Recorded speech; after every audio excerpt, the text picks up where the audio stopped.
Alright, welcome back to Digger Detecting, guys. Welcome also into the car. And we've just dropped the boys off to school and we're heading home now. And nearly getting in accidents everywhere we go because people are driving silly. We're doing something really cool today, something we've never done though, and that is going to do a recovery for bullets for a real estate agent and some renters. So long story short, the renters have contacted the real estate. They've been mowing their lawn and what have you, and said that they've come across a couple of live shotgun shell casings. Now, obviously not something you want in your backyard, especially when you've got young children. So they've reached out to the real estate and said, look, what can we do? Long story short, being a small town that it is, where I live, the real estate lady actually is friends with Helena's sister. Well, look, long story short, they've put me in contact. So this real estate lady knows that I go out metal detecting. She's friends with Helena's sister, and she's reached out to me via email saying, could you possibly go and help out these tenants? So that's what we're doing today. I've just went and touched base with Kyle. Kyle is the bloke who is renting there with his partner, and as I said, young kids, shotgun shells, casings in the backyard. It's not what you want. So we're going to go remove them today. We're going to go get all the gear, head back around and see what we can find. Stay tuned. Alright, so here we are. We've just made our way into the backyard, and I'm already standing about halfway down the backyard. I'm not going to spin the camera around just out of privacy reasons. We've got to keep these things private. This is someone's backyard. So I would like to film today. However, I just do the right thing and keep the house private. That's sort of an unspoken rule. So you can see there what Kyle was speaking about. He said some concrete foundations, and around the concrete foundations is not far off where they found the shotgun shells. So we've got some nice sandy soil. Maybe that was a sand pit. So look, we'll just have a bit of a hum around here with the detector. I mean, obviously they've spotted the shotgun shells with their eyes, when they're mowing the backyard or mowing the lawn. So we'll do that as well. We'll just keep our eyes really peeled because, look, nothing for me to spot marbles or anything on the surface over the years. So we'll keep our eyes peeled, but the main thing is get that detector switched on. So, and what we're running today is the Minelab Manticore. And I've only been probably on this machine for about 6 or 7 months now, but it is absolutely fantastic. I love it, absolutely love it. I've come from running the Equinox range and jumped up to the Manticore, and I still love the Equinox range. However, the Manticore just seems to do it that little bit better. So let's turn it on, stretch it out, make a start.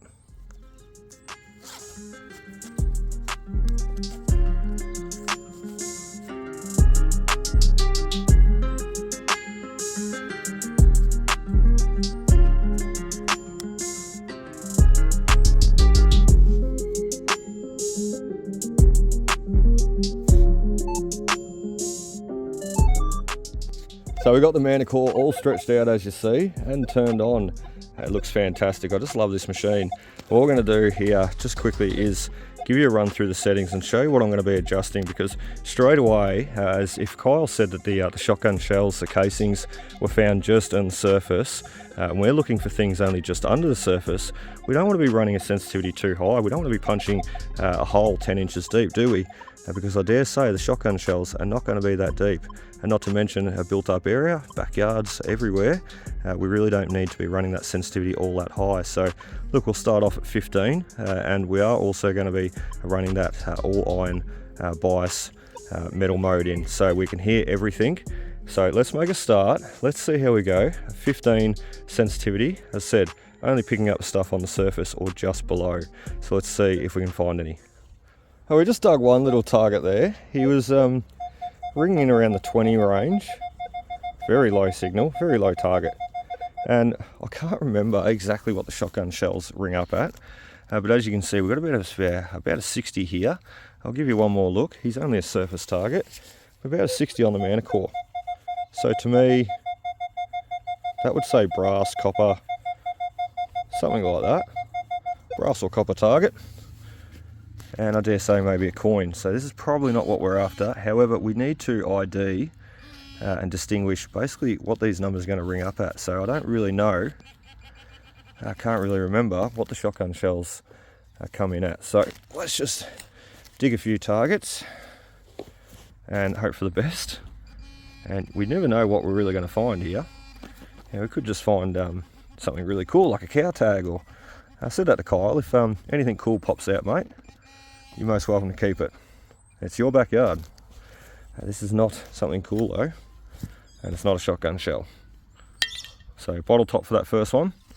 And I actually don't know the history of this backyard, what was here prior. The house is not that old now, but look, who knows, we might even find something super old, but that's not what we're here for. We're here for the shells. Let's get going. All right, well, I'm just going to repace my footsteps because something just happened, and I think we've just found our first shotgun shell.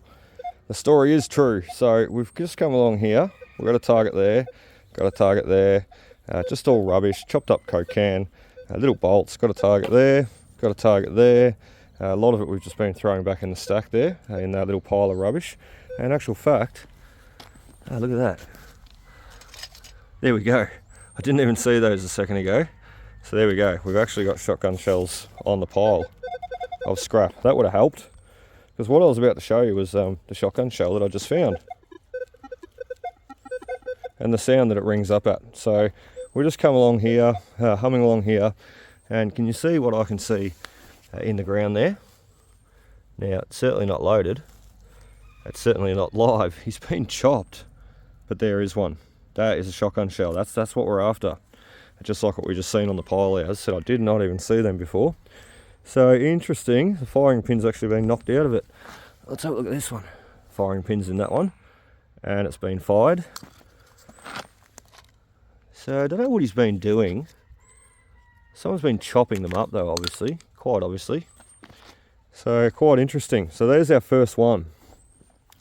And as you've seen, he come from just down there. And look, we didn't even, we just spotted him with our eyes. I was just methodically working over this ground, and there it was. And there's some of the wadding that's coming out of the shotgun shell, the plastic wadding. So there we go. Stuff everywhere. What we're going to do though, just quickly, we'll put that in the pouch, and what we're going to do is we're going to run the shotgun shell over the coil. Oh look, there's another one. Yeah, I didn't plant this stuff. I said I'd just seen those ones on the fire there before. There's another one. Let's give you a look at it before I touch it. Look at that. And taking away, there'll be a nice impression there. Yeah, look at that. So there's another one. So they're not live. Excuse me, I was under the impression that they were live. You can quite easily tell they're not live. But then again, we might find a live one.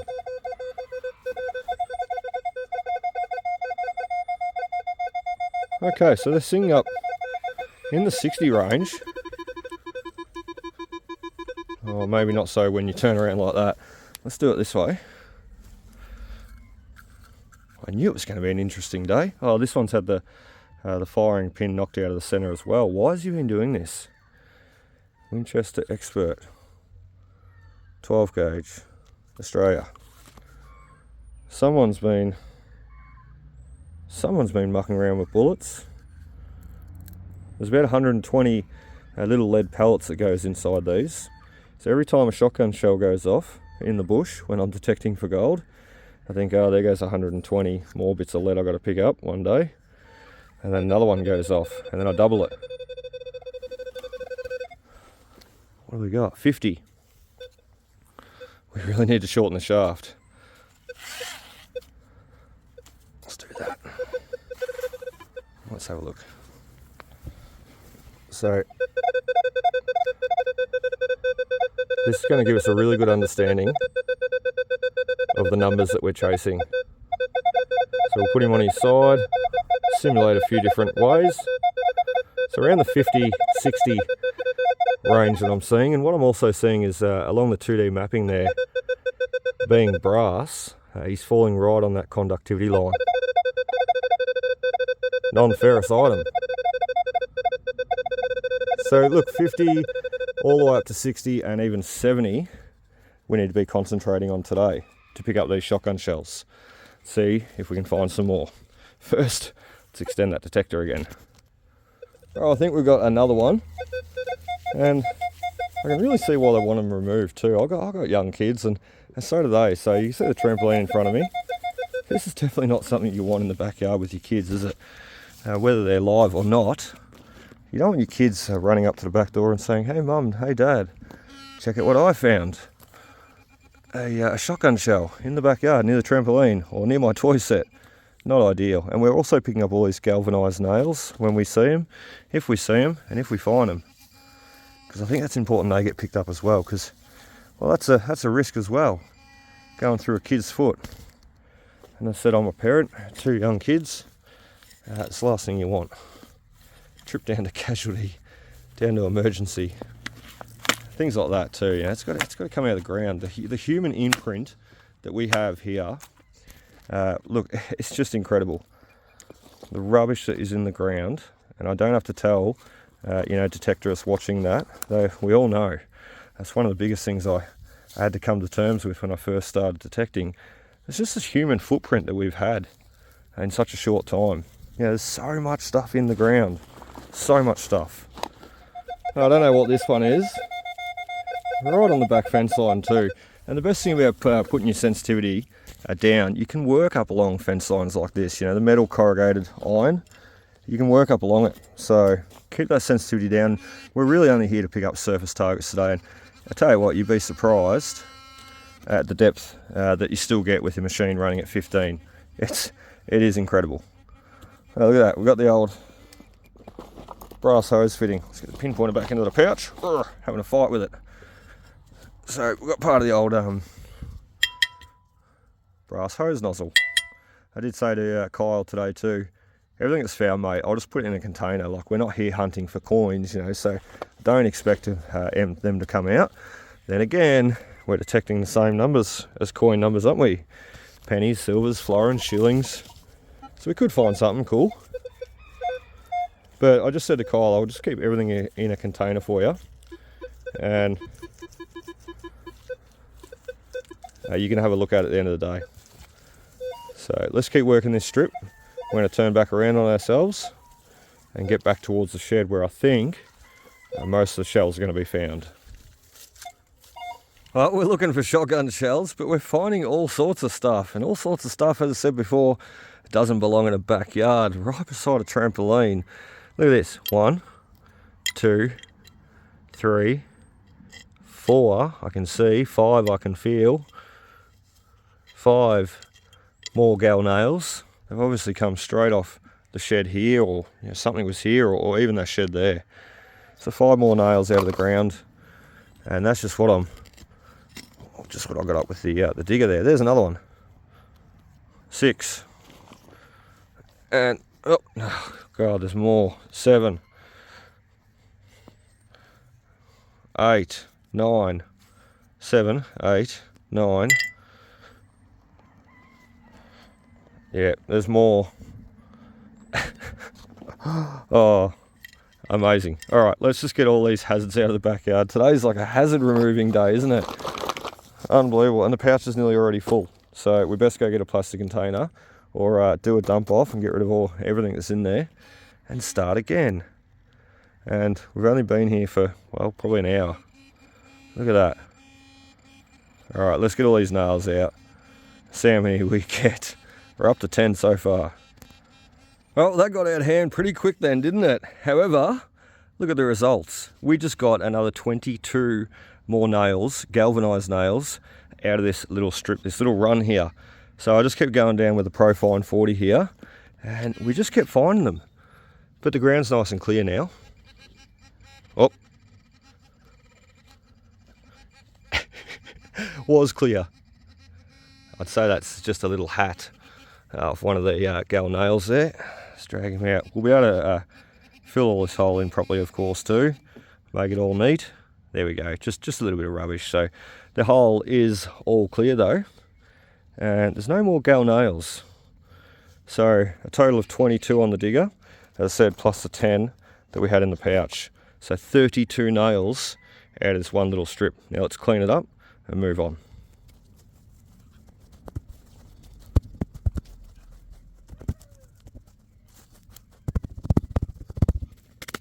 Not far from the nail patch that we've just filled in.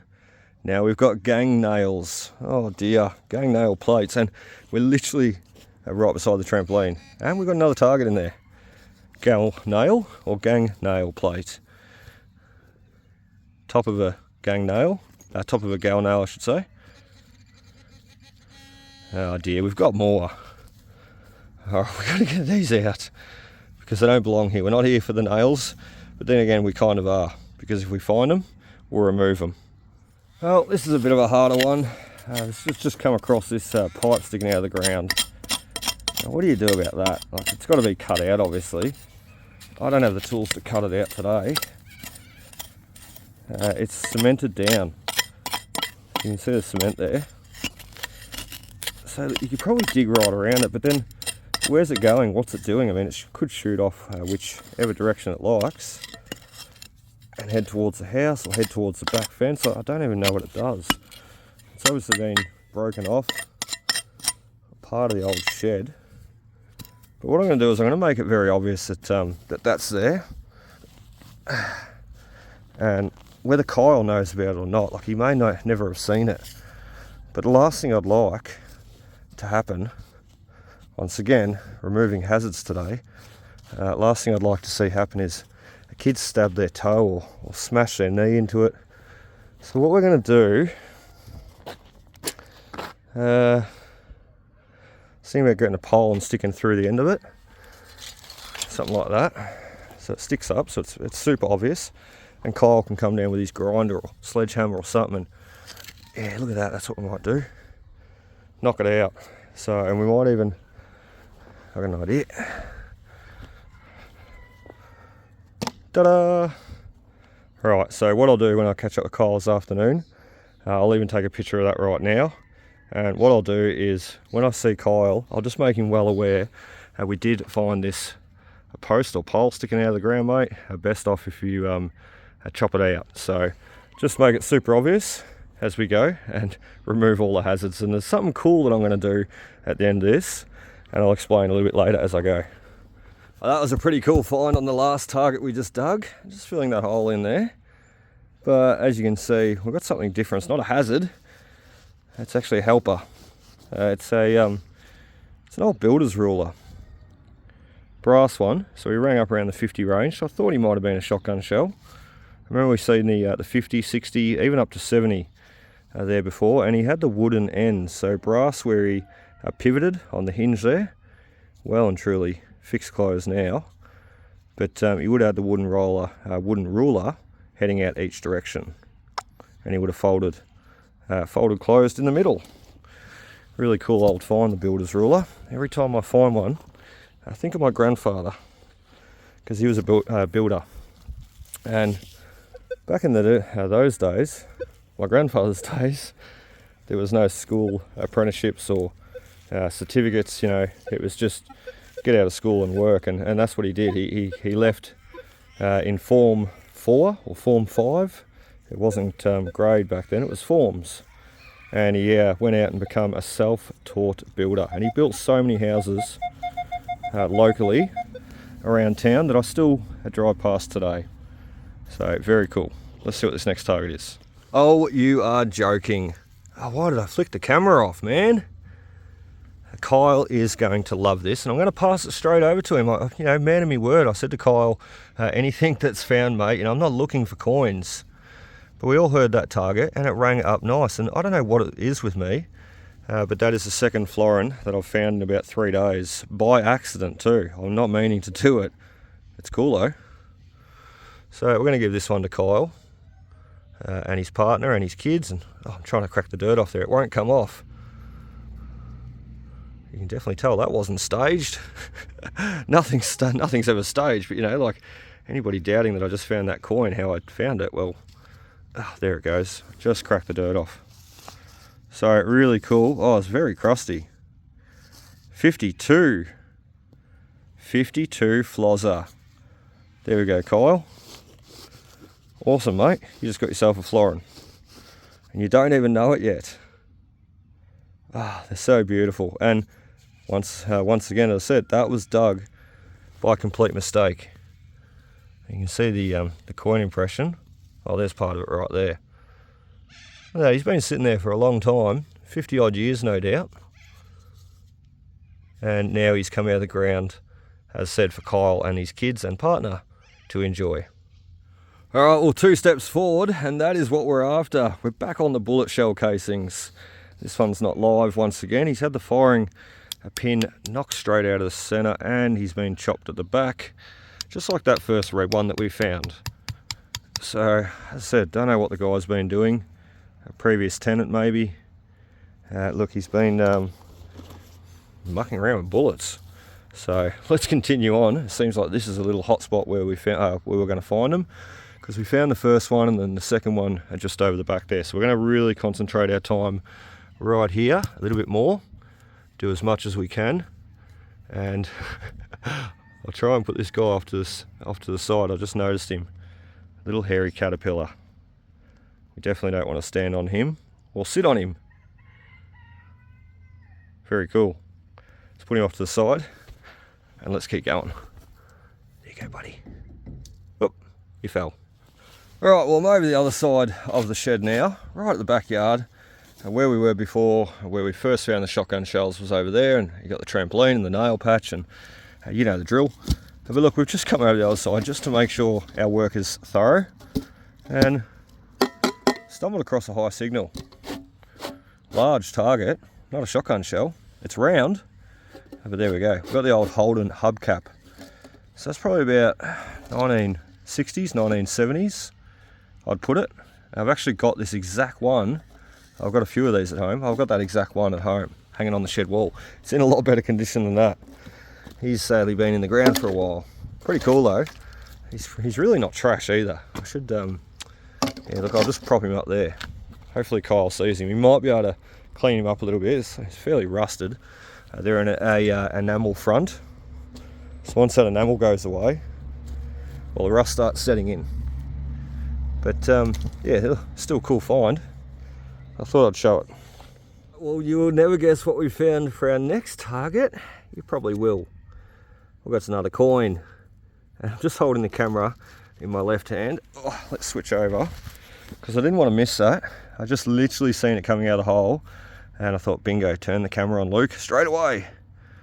So we've got a little half penny now coming out. We're not even here for coins, but I suppose we've sort of cleared that area, and as we make our way forward towards the house, that's probably what we're going to find. Well, that is what we're going to find. So it's generally the case.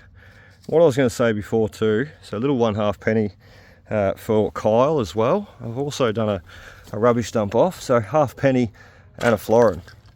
Amazing. Wasn't here for coins, but there we go.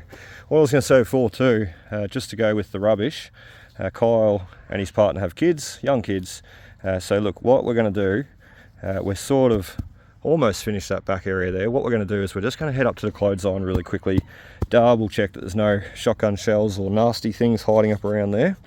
And look, what we're going to do also is under the clothesline is always a hot spot for the gold coins.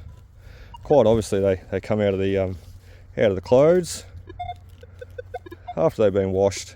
And look, that's what we're going to try and hit on. We're going to hit on a few gold coins just to put in the rubbish pile, you know, in with the rubbish. And the kids can get down the road. There's a milk bar down the road, and better out of the ground than in the ground. And they can get down the road and they can spend them.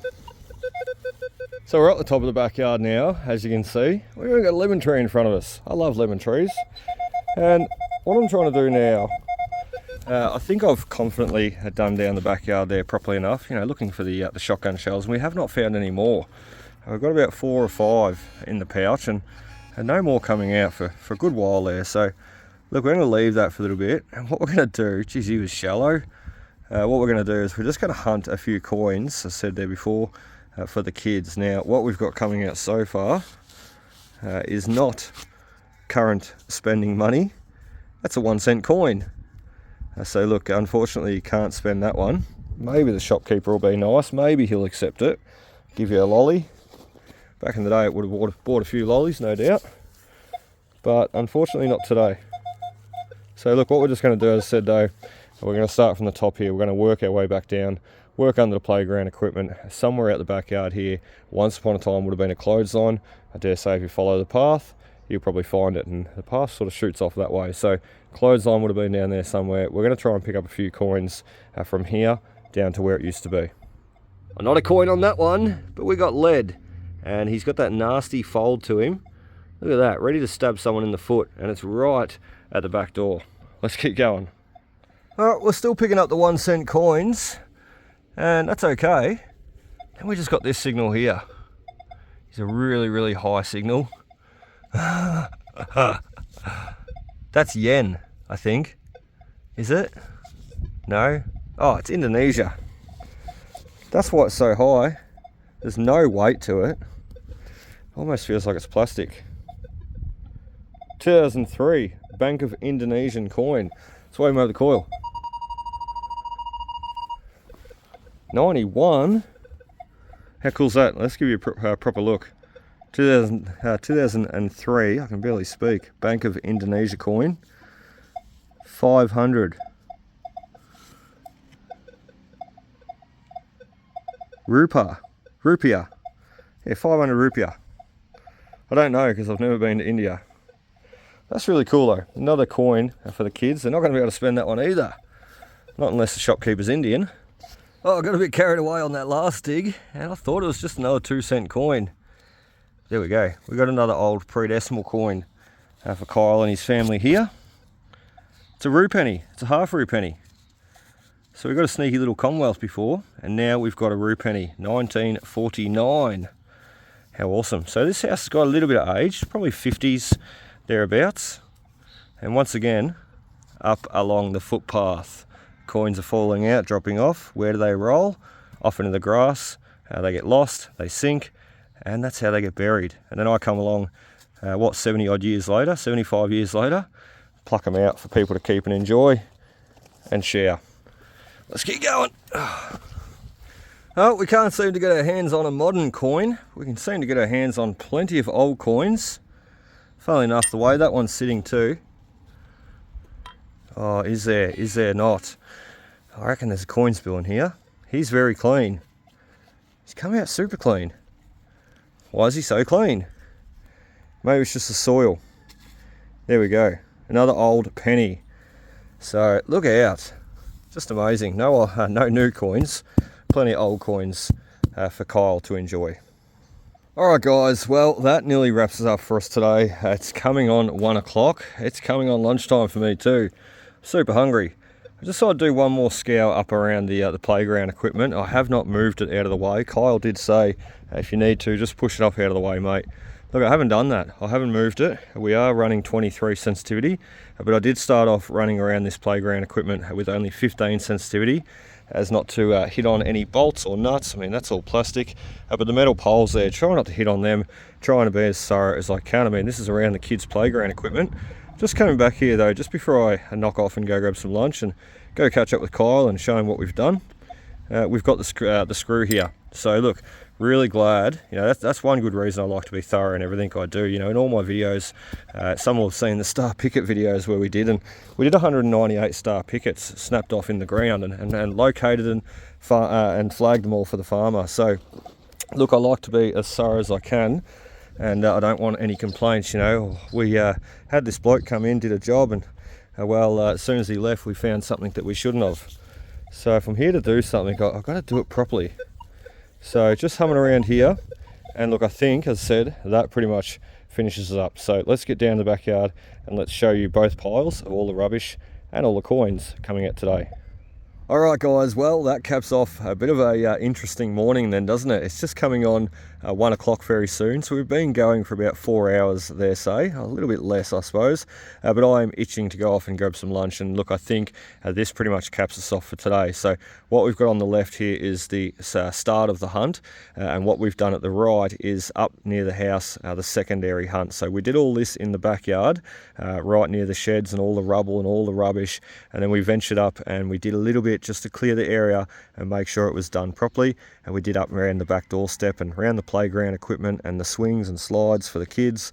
Look, we've had a lot of fun. So, and we've removed a ton of rubbish. So we were here instructed to remove the bullet shell casings, but I sort of seen today as a bit of a hazard day. You know, by the time we got going, found the bullet shell casings. They weren't live, that's okay. But then we started hitting on all the nails, and well, look how many we've got out. I'll count them in a second and show you. So the shell casings there, though, none of them were live, as I said. And I dare say, you know, detecting away this morning and thinking about it, I dare say what's happened is someone's actually making their own bullets. So they're probably taking the old spent cartridges and refilling them, repacking them, and heading out for a shot. And look, you're only 5 minutes from the bush here where you can go off shooting. So I dare say that's what's happened. Someone's reloading the ammunition themselves, and that's legal to do at home if you've got the right equipment and the right licensing. So anyway, we've got 3 bullet shell casings, all long story short, and the little plastic butt. So we didn't really hit too many of those, and that's good, you know. Just means there's no more to find, or no more that we found. So we did have a ton of nails, though. As I said, it's a bit of a hazard day. 5, 10, 15, 20, 25, 30, 35, 40, and 42 beside and the screw. So 43 hazards that we've removed, and a lot of those, as you've seen, were right beside the trampoline. So somewhere where they shouldn't be. They were all sort of in a cluster, and we have also picked up others, you know, individually along the way. So a bit more rubbish over the back there. It's pretty self-explanatory. You can see all the lead over the back there. And what really got me going, really got me excited this morning, and it was such, you know, it was so unexpected. As I said, I wouldn't have turned the camera off if I had known this was going to come out in 2 seconds later. But look at that, 1952, beautiful Australian florin. So he is only 50% silver, 45. He's only 50% silver as opposed to 92.5% silver, and 1946 backwards was all 92.5. So look, still a really, really great find. I said 50% silver, and Kyle and his kids and his partner may never have even seen a florin. So there we go, one for us to pass over. And same with the crusty little half pennies. Not much to look at, unfortunately. They just don't survive in the ground as well as what the silver coins do. So as I said, round one, where we come in looking to hunt all this back area of the backyard, and round one we did all of that all the way through that trash area where the sheds and what have you used to be, and the old foundations. So that's round one. We then ventured up to the back door, and I sort of thought in my mind, you know, most of the shotgun shells were found, you know, from what Kyle said and what I've found myself this morning, most of them were found at the backyard around the sheds. But why not be thorough, and why not do the whole yard, and why not get up to around the back door and see what else we can find, and see if we can remove a few hazards and pick up a few coins at the same time. And as you heard before, I was looking for the modern currency. It didn't happen, and that's okay. We got a ton more coins, and the kids all have fun with them too. So a lot of rubbish at the top, the bottle tops in particular. This one's really cool. He's been punched through with a few holes, made into an old salt or pepper shaker. So probably pepper, because the holes are too small. Look, heap of nails though. Once again, we got a couple of rusty ones. Look, about 6 or 7 gal nails there, and a few screws. And these screws too were found right near the slides, the playground equipment. So, you know, winter time when the ground's a bit more softer, those kids could have come sliding down the slide and put their foot straight through one of those. So look, all about removing those things, especially when kids are involved. As I said, I'm a father myself, and last thing you want is a trip to emergency with a screaming child. So anyway, bottle tops, rubbish. Look, it's all pretty self-explanatory. And as you can see, we'll come bring you down in here and actually zoom in. We did get a full penny. We got a half penny, 1949. That's cool. We also got the 500 rupiah, Bank of Indonesia, 2003 coin, and a ton of 2 cent coins and 1 cent coins. So 2, 4, 6, 8, 10, 12, 14, 16, 18, 19, 20, 22, 24, 26, 26 of the old 1 and 2 cent coins coming out. So there's plenty of coins in this backyard, but a lot of rubbish to contend with as well. And that's ideally not what we're here for today. So look, really, really fun. Now is time for me to pack up all this rubbish, put it into a plastic container in the boot of the car, and I'm going to take it down to Kyle because he actually runs his own cafe. So there you go. He offered to make me a coffee this morning, and look, he actually runs his own cafe. So I'll get down there to the cafe, I'll see Kyle, I'll let him know what we've done, and look, he'll probably end up watching this video one day if he gets a chance, and if he wants to, and he can see what I've done here firsthand. So really hope you enjoyed, guys. That is about it for us today. Look, we're packing up and getting out of here, and I look forward to seeing you next time. Cheers.